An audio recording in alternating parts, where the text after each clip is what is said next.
stay? Can we sit on the ground? Can we be here anyway? Do we want a meeting badly enough to sit on the ground? Hell yes. What an amazing group of people. Look how many people stayed. That's beautiful. I mean, it's a testament to the power of this program and to the fact that we all actually believe that this works through experience, right? I have this experience now when I come to meetings that I actually know it's going to make me feel better. And that's faith. That's what faith means to me. Like, I started out just thinking, yeah, right, I got to go just because I have no other options. You know, if I don't go, I'm going to plow my car into a telephone pole or something. Or, you know, then I started to go and I started to feel a little bit better.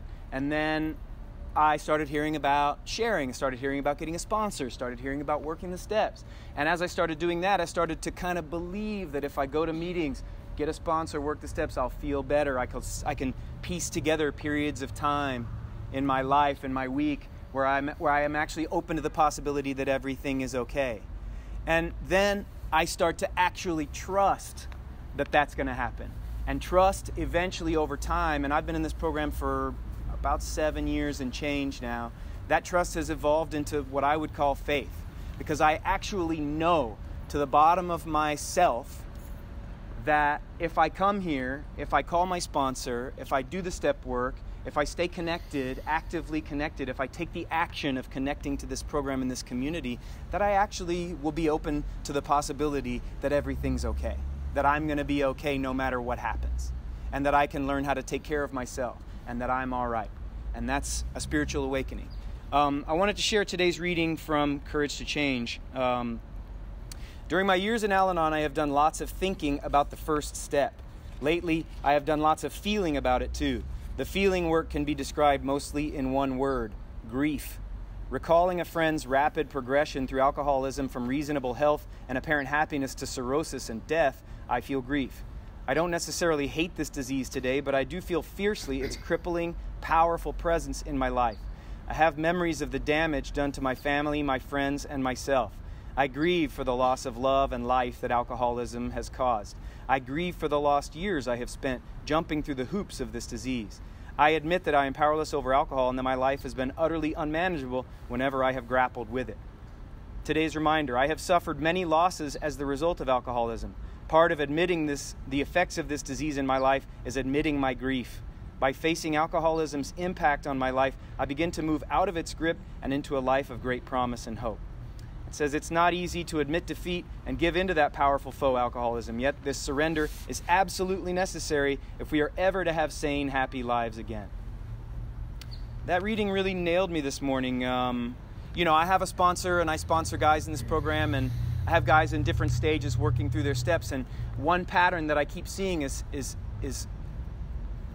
part of the experience of going through steps 1, 2, and 3, and this was my experience as well, is that it started to feel like things got a little bit worse before they started to get better, right? I was really emotional and really hair-triggered, and I felt really edgy, and the reason for that is for me, it was twofold. It was, one, I was starting to look at things I'd never looked at before and feel feelings I'd never allowed myself to feel. And two, I was starting to feel the grief of having to change how I behave. Because, like, no matter how painful or, unsatisfying or unmanageable my behavior, my patterns, my relationships were, they were still the oldest ones, the only ones in place. I didn't actually think there was any option. And once I find out an option, there's a certain grief. It's almost like withdrawal that I have to go through in order to kind of work my way toward the other side of it and, start to really step out of it. I read this amazing thing in Paths to Recovery, which is our step work book. In the step 8, it talks about only I hold the key to unlock the door of my past and walk free. And that hit me so hard because it's the key's in my pocket. I'm in this locked room and I think I can't get out, but the key is in my pocket the whole time. All I have to do is pick up this work, pick up the steps and go to a meeting. Like, that is a really powerful sentiment to me because it means I have work to do. It means that I can't just sit back and go like, God save me, or even my sponsor save me, or my money save me, or my whatever save me, my job, my food, whatever. And the experience of letting go of that was painful because I am addicted to those things. In the same way that the alcoholic is addicted to booze, to the feeling of being drunk and, this sense of relief and comfort they get from drinking, I get that sense of relief and comfort when I'm in control, when people are doing things my way. My fear, I'm addicted to my fear. Like, these are drugs that I have to make a commitment every day not to pick up. Fear, anger, judgment, self-pity, dishonesty. Dishonesty is a huge one for me. I use dishonesty to control how you see me. I use dishonesty to put on a face that I can, manipulate so that you don't actually see who I am, because I was raised in a home where being vulnerable or being honest about who you were or even putting yourself out there in any way was a mistake, and it was going to get you smashed. And I don't feel that way today. What happened as a result of me growing up like that is I had no sense of self. And what that looks like as an adult is I'm just like looking to you to tell me who I am. Anybody. Anybody I want to hire me or like me or have sex with me or be my friend or be my enemy, be my, whatever. Anybody I like. Anybody I want to just look at me. Anybody at the grocery store. Tell me who I am. Put me in front of a crowd so that I can feel like I exist. And, it put me in all kinds of situations that I would call unmanageable, uncomfortable, compromising. And it had me acting in a way that was inconsiderate, had very little compassion in it. I did a lot of harm, have a lot of wreckage in my relationships, and had to make a lot of amends when I got to my eighth and ninth step.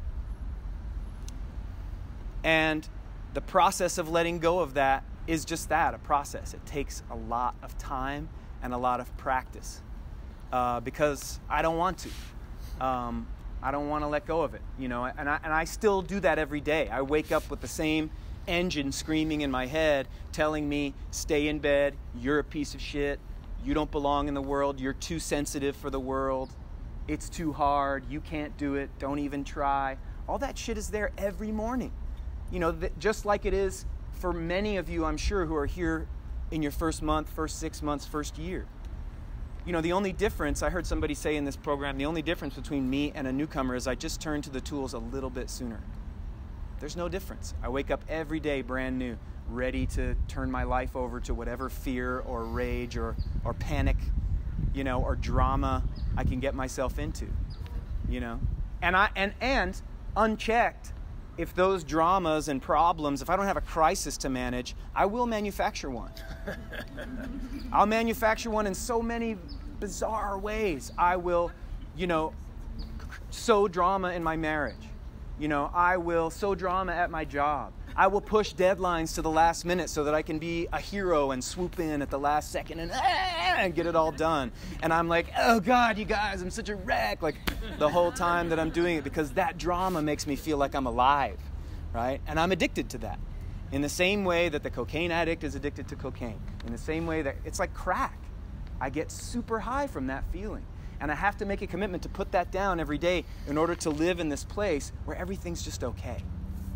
And everything being just okay for me is a spiritual awakening, because that is huge. I thought that was boring. I thought that was no fun, no joy, no laughter, no nothing. And it couldn't be further from the truth.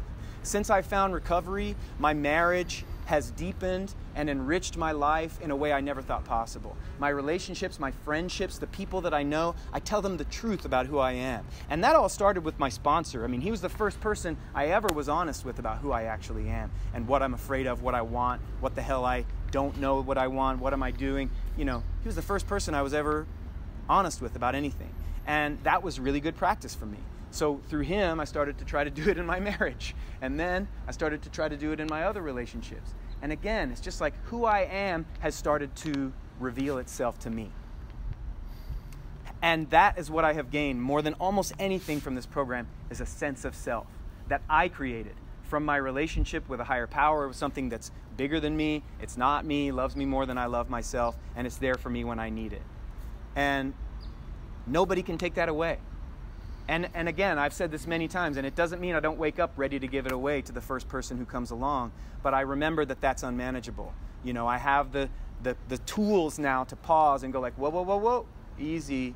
And I don't say, you fucking idiot, stop it. I don't have that language that I used to use toward myself to kind of beat myself into submission.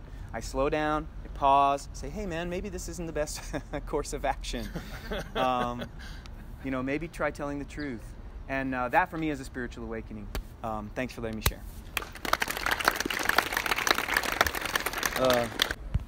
Feelings of abandonment. One of the things that I learned in this program that I was thinking about during that reading that I really want to share is I learned that it is impossible to abandon an adult. Right? I love that saying. I love that phrase. Because I am so fearful of disappointing someone that I will equate disappointing someone with abandoning them, with harming them, with doing them this horrible wrong. I see disappointment as this massive transgression, and it's just not. I have also heard people in this program say, if putting your serenity first means disappointing someone, you should welcome that. Or you should do it just for exercise. And that is a very difficult thing for me to do. And it takes a lot of practice. And like I heard a lot in the shares earlier about how, we have to practice these things like rewiring my brain. I mean, that's exactly what this program is doing. I have a pattern of negative thinking toward myself and the world around me that is a big part of what makes my life unmanageable. So like the practice of working the steps and reading the literature and going to the meetings and hearing the same shit over and over and over. And sometimes I come to meetings and I'm just like, what? It's like, I know I need to hear it again. And like, the fact is that's how it works. I'm ironing this crease that has been put in place for like 36 years. And it's going to take some time for me to rewire it. And not only is it going to take time, it's going to take the rest of my life because my brain is an elastic thing. And if I leave it unchecked and stop ironing that crease, those neurons will rework themselves back to the old pattern. That's just how they do it. That's just how brains work. So I have to, it's science, but it's like, that's just how they work, right? It's an elastic thing, just like a wound scars over, it's the same thing.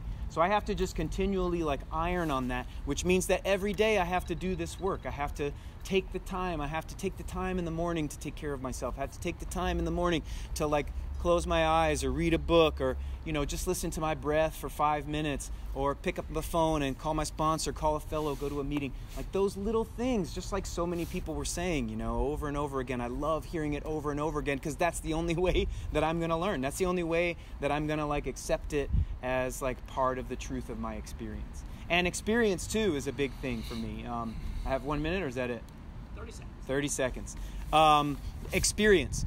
Just really quickly, I just wanted to say that like in step 3, it says I made a decision to turn my will and my life over to God as I understand God.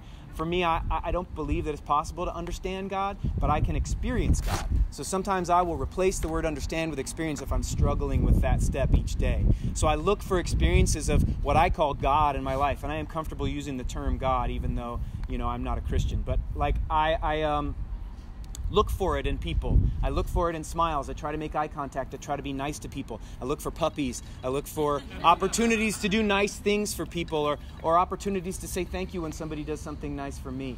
And sometimes that's all I need to feel connected to the community of other humans and make me feel a part of everything and not so separate and insane. Thank you.